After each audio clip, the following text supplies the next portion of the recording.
प्यार भरा राधे राधे। आज हम श्रीमद् भागवत के 10वें स्कंद के 23वें अध्याय में प्रवेश करेंगे, जिसमें यज्ञ पत्नियों पर कृपा का वर्णन किया गया है। ग्वाल वालों ने कहा, नयन अभिराम बलराम, तुम बड़े पराक्रमी हो। हमारे चित्तचोर श्याम सुंदर, तुमने बड़े बड़े दुष्टों का संहार किया है। उन्हीं दुष्टों के समान ये भूख भी हमें सता रही है, अतः तुम दोनों इसे भी बुझाने का कोई उपाय करो। श्री सुखदेव जी ने कहा, परीक्षित, जब ग्वाल वालों ने देवकी नंदन भगवान श्री कृष्ण से इस प्रकार प्रार्थना की, तब उन्होंने मथुरा की अपनी भक्त ब्राह्मण पत्नियों पर अनुग्रह करने के लिए यह बात कही। मेरे प्यारे मित्रों, यहाँ से थोड़ी दूर पर वेदवादी ब्राह्मण स्वर्ग की कामना से यश नामक का यज्ञ कर रहे हैं। तुम उनकी यज्ञशाला में जाओ। ग्वाल वालों, मेरे भेजने से वहाँ जाकर तुम लोग मेरे भाई भगवान श्री बलराम जी और मेरा नाम लेकर कुछ थोड़ा सा भात भोजन की सामग्री मांग लाओ। जब भगवान ने ऐसी आज्ञा दी, तब ग्वाल वाल उन ब्राह्मणों की यज्ञशाला में गए। उन्हें भगवान की आज्ञा के अनुसार ही अन्न मांगा। पहले उन्होंने पृथ्वी पर गिरकर दंडवत प्रणाम किया, फिर हाथ जोड़कर कहा, पृथ्वी के मूर्तिमान देवता ब्राह्मणों, आपका कल्याण हो। आपसे निवेदन है कि हम ब्रज के ग्वाले हैं। भगवान श्री कृष्ण और बलराम की आज्ञा से हम आपके पास आए हैं। आप हमारी बात सुने। भगवान बलराम और श्री कृष्ण गौएं चराते हुए यहाँ से थोड़ी दूरी पर आए हैं। उन्हें इस समय भूख लगी है और वे चाहते हैं कि आप लोग उन्हें थोड़ा सा भात दे दें। ब्राह्मणों, आपका धर्म का मर्म जानते हैं। यदि आपकी श्रद्धा हो तो भोजनार्थियों के लिए कुछ भात दे दीजिए। सज्जनों, जिस यज्ञ दीक्षा में पशु बलि होती है, उसमें तो सौत्रामणि यज्ञ में दीक्षित पुरुष का अन्न नहीं खाना चाहिए। इसके अतिरिक्त और किसी भी समय किसी भी यज्ञ में दीक्षित पुरुष का भी अन्न खाने में कोई दोष नहीं है। परिचित, इस प्रकार भगवान के अंग अन्न मांगने की बात सुनकर भी उन ब्राह्मणों ने उस पर कोई ध्यान न दिया। वे चाहते तो स्वर्गादि तुच्छ फल और उनके लिए बड़े बड़े कर्मों में उलझे हुए थे। सच पूछो तो वे ब्राह्मण ज्ञान की दृष्टि से थे बालक ही, परंतु अपने को बड़ा ज्ञान वृद्ध मानते थे। परिचित, देश काल अनेक प्रकार की सामग्री, भिन्न भिन्न कर्मों में विनय युक्त मंत्र अनुष्ठान की पद्धति, ब्रह्मा आदि यज्ञ करने वाले अग्नि देवता, यजमान यज्ञ और धर्म, इन सब रूपों की एकमात्र भगवान ही प्रकट हो रहे हैं। वे इंद्रियातीत परम ब्रह्म भगवान श्री कृष्ण स्वयं ग्वाल वालों के द्वारा भात मांग रहे हैं। परंतु इन मूर्खों ने जो अपने शरीर को ही माने बैठे हैं, भगवान को भी एक साधारण मनुष्य सा ही माना और उनका सम्मान नहीं किया। परिचित, जब उन ब्राह्मणों ने हाँ या ना कुछ नहीं कहा, तब ग्वाल वालों की आशा टूट गई और वे लौट आए। वहाँ की सब बातें उन्होंने श्री कृष्ण और बलराम से कह दी। उनकी बात सुनकर सारे जगत के स्वामी भगवान श्री कृष्ण हंसने लगे और उन ग्वाल वालों को समझाया कि संसार में असफलता तो बार बार होती है, उससे निराश नहीं होना चाहिए। बार बार प्रयत्न करते रहने से सफलता मिल ही जाती है। फिर उनसे कहा, मेरे प्यारे ग्वाल वालों, एक बार तुम लोग उनकी पत्नियों के पास जाओ और उनसे कहो कि राम और श्याम यहाँ आए हैं। तुम जितना चाहोगे उतना भोजन वे तुम्हें दे देंगी। वे मुझसे बड़ा प्रेम करती हैं। उनका मन सदा सर्वदा मुझ में ही लगा रहता है। अब की बार ग्वाल वाल पत्नी शाला में गए और वहाँ जाकर देखा तो ब्राह्मण की पत्नियाँ सुंदर सुंदर वस्त्र और गहनों से सज धज कर बैठी थीं। उन्होंने द्विज पत्नियों को प्रणाम करके बड़ी नम्रता से यह बात कही, आप विप्र पत्नियों को हम नमस्कार करते हैं। आप कृपा करके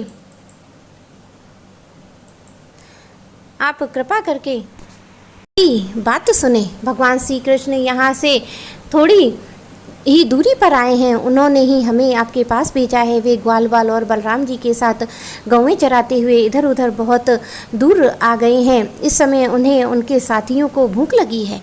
आप उनके लिए कुछ भोजन दे दें। परिचित, वे ब्राह्मणियाँ बहुत दिनों से भगवान की मनोहर लीलाएं सुनती थी। उनका मन उनमें लग चुका था। वे सदा सर्वदा इस बात के लिए उत्सुक रहती थीं कि किस प्रकार श्री कृष्ण के दर्शन हो जाएं। श्री कृष्ण आने की बात सुनते ही वे उतावली हो गईं। उन्होंने बर्तनों में अत्यंत स्वादिष्ट और हितकारी भक्ष्य भोजन लेह और चोष्य चारों प्रकार की भोजन सामग्रियां ले लीं और भाई बंधु पति पुत्रों के रोकते रहने पर भी अपने प्रीतम भगवान श्री कृष्ण के पास जाने के लिए घर से निकल पड़ी।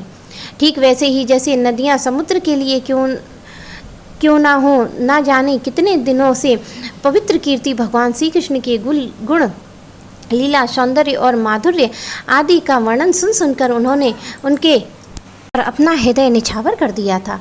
ब्राह्मण पत्नियों ने जाकर देखा कि यमुना के तट पर नए नए कपोलों से शोभामान अशोक वन में ग्वालवालों से घिरे हुए बलराम जी के साथ श्री कृष्ण इधर उधर घूम रहे हैं। उनके सामने शरीर पर सुनहला पीताम्बर झिलमिला रहा है, गले में वनमाला लटक रही है, मस्तक पर मोर पंख का मुकुट, अंग अंग में रंगीन धातुओं से चित्रकारी कर रखी है। नए नए कपोलों के गुच्छे शरीर में लगाकर नट का सा वेश बना रखा है। एक हाथ में अपने सखा ग्वाल बाल के कंधे पर रखे हुए हैं और दूसरे हाथ में कमल का फूल नचा रहे हैं। कानों में कमल के कुंडल, कपोलों पर घुंघराली अलके लटक रही हैं और मुख कमल मंद मंद मुस्कान की रेखा से प्रफुल्लित हो रहा है। परीक्षित अब तक अपने प्रीतम श्याम सुंदर के गुण और लीलाएं अपने कानों से सुन सुनकर उन्होंने अपने मन को ही उन्हीं में के प्रेम में रंग डाला, उसी में सराबोर कर दिया। अब नेत्रों के मार्ग से ले जाकर बहुत देर तक वे मन ही मन उनका आलिंगन करती रहीं। इस प्रकार उन्होंने अपने हृदय की जलन शांत की, ठीक वैसे ही जैसे जागृत स्वप्न अवस्थाओं की वृत्तियाँ यह मेरा है, यह मेरा है इस भाव से जलती रहती हैं, परंतु सुसुप्ति अवस्था में उसके अभिमानी प्राज्ञ को पाकर उसी में लीन हो जाती हैं और उनकी सारी जलन मिट जाती है। प्रिय परीक्षित, भगवान सबके हृदय की बात जानते हैं, सबकी बुद्धियों के साक्षी हैं। उन्होंने जब देखा कि ब्राह्मण पत्नियां अपने भाई बंधु और पति पुत्रों के रोकने पर भी सगे संबंधियों विषयों की आशा छोड़कर केवल मेरे दर्शन की लालसा से मेरे पास आई हैं, तब उन्होंने उनसे कहा। उस समय उनके मुखार बिंदु पर हास्य की तरंगणें अटखेलियाँ कर रही थीं। भगवान ने कहा, महाभागवती देवियों, तुम्हारा स्वागत है। आओ बैठो, कहो हम तुम्हारा क्या स्वागत करें। तुम लोग हमारे दर्शन की इच्छा से यहाँ आई हो, यह तुम्हारे जैसे प्रेमपूर्ण हृदय वालों के योग्य नहीं है। इसमें संदेह नहीं है कि संसार में अपनी सच्ची भलाई को समझने वाले जितने भी बुद्धिमान पुरुष हैं, वे अपने प्रीतम के समान ही मुझसे प्रेम करते हैं और ऐसा प्रेम करते हैं जिसमें किसी प्रकार की कामना नहीं रहती है, जिसमें किसी प्रकार का व्यवधान, संकोच, छिपावा, दुविधा और दैत्य नहीं होता है। प्राण, बुद्धि, मन, शरीर, स्वजन, स्त्री, पुरुष, धन आदि संसार की सभी वस्तुएं जिसकी सानिध्य में प्रिय लगती हैं, उस आत्मा से ही, परमात्मा से, मुझ श्री कृष्ण से बढ़कर कौन प्यारा हो सकता है। इसलिए तुम्हारा आना उचित है। मैं तुम्हारे प्रेम का अभिनंदन करता हूँ, परंतु अब तुम लोग मेरा दर्शन कर चुकी हो, अब अपनी यज्ञशाला में लौट जाओ। तुम्हारे पति ब्राह्मण गृहस्थ, वे तुम्हारे साथ मिलकर अपना यज्ञ पूर्ण कर सकेंगे। ब्राह्मण पत्नियों ने कहा, अंतर्यामी श्याम सुंदर, आपकी ये बातें निष्ठुरता से पूर्ण हैं। आपको ऐसी बात नहीं कहनी चाहिए। श्रुतियाँ कहती हैं कि जो एक बार भगवान को प्राप्त हो जाता है उसे फिर संसार में नहीं लौटना पड़ता। सत्य कीजिए, हमें अपने समस्त सगे संबंधियों की आज्ञा का उल्लंघन करके आपके चरणों में इसलिए आई हैं कि आपके चरणों में गिरी हुई तुलसी की माला अपने केसों में धारण कर सकें। स्वामी, अब हमारे पति, पुत्र, माता पिता, भाई बंधु, स्वजन संबंधी हमें स्वीकार नहीं करेंगे, फिर दूसरों की तो बात ही क्या है। वीर शिरोमणि, हम आपके चरणों में आ पड़ी हैं, हमें किसी का सहारा नहीं है, इसलिए अब हमें दूसरी की शरण में नहीं जाना है, ऐसी व्यवस्था कीजिए। भगवान श्री कृष्ण ने कहा, देवियों, तुम्हारे पति, पुत्र, माता पिता, भाई बंधु कोई भी तुम्हारा तिरस्कार नहीं करेंगे, है संसार भी तुम्हारा सम्मान करेगा। इसका कारण है अब तुम मेरी हो गई हो, मुझसे युक्त हो गई हो। देखो ना, ये देवता मेरी बात का अनुमोदन कर रहे हैं। देवियों, इस संसार में मेरा अंग संग ही मनुष्यों में मेरे प्रति अनुराग का कारण नहीं है, इसलिए तुम जाओ, अपना मन मुझ में लगा दो और तुम्हें बहुत ही शीघ्र मेरी प्राप्ति हो जाएगी। श्री सुखदेव जी कहते हैं, परीक्षित, जब भगवान ने इस प्रकार कहा तब वे ब्राह्मण पत्नियां यज्ञशाला में लौट गईं और उन ब्राह्मणों ने अपनी स्त्रियों में तनिक भी दोष दृष्टि नहीं की, उनके साथ मिलकर अपना यज्ञ पूरा किया।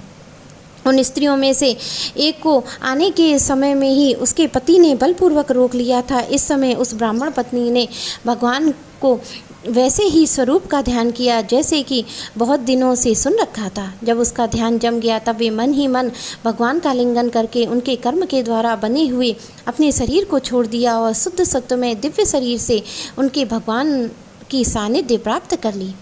इधर भगवान श्री कृष्ण ने ब्राह्मण पत्नियों के लाए हुए उस 4 प्रकार के अन्न से पहले ग्वाल वालों को भोजन कराया, फिर उन्होंने स्वयं भी भोजन किया। परीक्षित, इस प्रकार लीला मनुष्य भगवान श्री कृष्ण ने मनुष्य की सी लीला की और अपने सौंदर्य, माधुर्य, वाणी और कर्मों से गौएं, ग्वाल बाल और गोपियों को आनंदित किया और स्वयं भी प्रेम रस का आस्वादन करके आनंदित हुए। परीक्षित, इधर जब ब्राह्मणों को यह मालूम हुआ कि श्री कृष्ण तो स्वयं भगवान है, तब उन्हें बड़ा पछतावा हुआ। वे सोचने लगे कि हमें अपने जीवन पर धिक्कार है, हमारी विद्या व्यर्थ गई, हमारे व्रत बुरे सिद्ध हुए, हमारी इस बहुज्ञता को धिक्कार है। ऊंचे वंश में जन्म लेना, कर्मकांड में निपुण होना किसी काम ना आया, इन्हें बार बार धिक्कार है। निश्चय ही भगवान की माया बड़े बड़े योगियों को मोहित कर लेती है, तभी तो हम कहलाते हैं मनुष्य के गुरु और ब्राह्मण, परंतु हम अपने सच्चे स्वार्थ और परमार्थ के विषय में बिल्कुल भूले हुए हैं। कितने आश्चर्य की बात है, देखो तो सही, यद्यपि वे स्त्रियां हैं तथापि जगत गुरु भगवान श्री कृष्ण में कितना प्रेम अगाध है, अखंड अनुराग। उसी से इन्होंने गृहस्थी में बहुत बड़ी फांसी भी काट डाली, जो मृत्यु के साथ भी नहीं कटती है। इनके ना तो द्विज जाति के योग्य यज्ञोपवीत आदि संस्कार हुए हैं और ना इन्होंने गुरुकुल में ही निवास किया है, ना इन्होंने तपस्या की है, और ना तो आत्मा के संबंध में ही कुछ विवेक विचार किया है। उनकी बात तो दूर रही, इनमें ना तो पूरी पवित्रता ही है, ना शुभ कर्म है। फिर भी समस्त योगीश्वर के ईश्वर पुण्य कीर्ति भगवान श्री कृष्ण के चरणों में इनका दृढ़ प्रेम है। हम अपने संस्कार किए हैं, गुरुकुल में निवास किया है, तपस्या की है, आत्मसंधान किया है और पवित्रता का निर्वाह किया है तथा अच्छे अच्छे कर्म किए हैं, फिर भी भगवान के चरणों में हमारा प्रेम नहीं है। सच्ची बात तो यह है कि हम लोग गृहस्थी के काम धंधों में मतवाले हो गए हैं, अपनी भलाई और बुराई बिल्कुल भूल गए हैं। अहो भगवान की कितनी कृपा है, भक्तवत्सल प्रभु ने ग्वाल बालों को भेजकर अपने वचनों से हमें चेतावनी दी है और अपनी याद दिलाई है। भगवान स्वयं पूर्ण काम है, केवल मोक्ष पर्यंत जिनकी भी कामनाएं होती हैं उनको पूर्ण करने वाले हैं। यदि हमें सचेत नहीं करना होता तो उनका हमें सरीखे क्षुद्र जीवों से प्रयोजन ही क्या हो सकता था। अवश्य ही उन्होंने इसी उद्देश्य से मांगने का बहाना बनाया है, अन्यथा उन्हें मांगने की भला क्या आवश्यकता है। स्वयं लक्ष्मी अन्य सब देवताओं को छोड़कर अपनी चंचलता, गर्भ आदि दोषों का परित्याग कर केवल एक बार उनके चरण कमलों का स्पर्श पाने के लिए सेवा करती हैं। वे ही प्रभु किसी से भोजन की याचना करें, यदि यह लोगों का मोहित करने के लिए, और नहीं तो क्या है। पृथक पृथक सामग्री, उन कर्मों में विनय युक्त मंत्र, अनुष्ठान की पद्धति, त्वज, अग्नि देवता, यजमान, यज्ञ और धर्म सब भगवान के ही स्वरूप हैं। वे ही योगीश्वर के भी ईश्वर भगवान विष्णु स्वयं ही श्री कृष्ण के रूप में यदुवंशियों में अवतीर्ण हुए हैं। यह बात हमने सुन रखी थी, परंतु हम इतने मूढ़ हैं कि उन्हें पहचान ना सके। यह सब होने पर भी हमारे अयोभाग्य हैं, तभी तो हमें वैसी पत्नियां प्राप्त हुई हैं। उनकी भक्ति से हमारी बुद्धि भी भगवान श्री कृष्ण के अविचल प्रेम से युक्त हो गई है। प्रभु आप अचिंत्य हैं, अनंत ऐश्वर्यों के स्वामी हैं। श्री कृष्ण आपका ज्ञान अबाध है, आपकी ही माया से हमारी बुद्धि मोहित हो रही है, हम कर्मों के पचड़े में भटक रहे हैं। हम आपको नमस्कार करते हैं। वे आदि पुरुषोत्तम भगवान श्री कृष्ण हमारे इस अपराध को क्षमा करें, क्योंकि हमारी बुद्धि उनकी माया से मोहित हो रही है और हम उनके प्रभाव को ना जानने वाले अज्ञानी हैं। परीक्षित, उन ब्राह्मणों ने श्री कृष्ण का तिरस्कार किया था, अतः उन्हें अपने अपराध की स्मृति से बड़ा पश्चाताप हुआ। उनके हृदय में श्री कृष्ण और बलराम के दर्शन की बड़ी इच्छा हुई, परंतु कंस के डर के मारे वे उनका दर्शन करने ना जा सके। मेरे प्यारे कृष्ण भक्तों को मेरा प्यार भरा राधे राधे।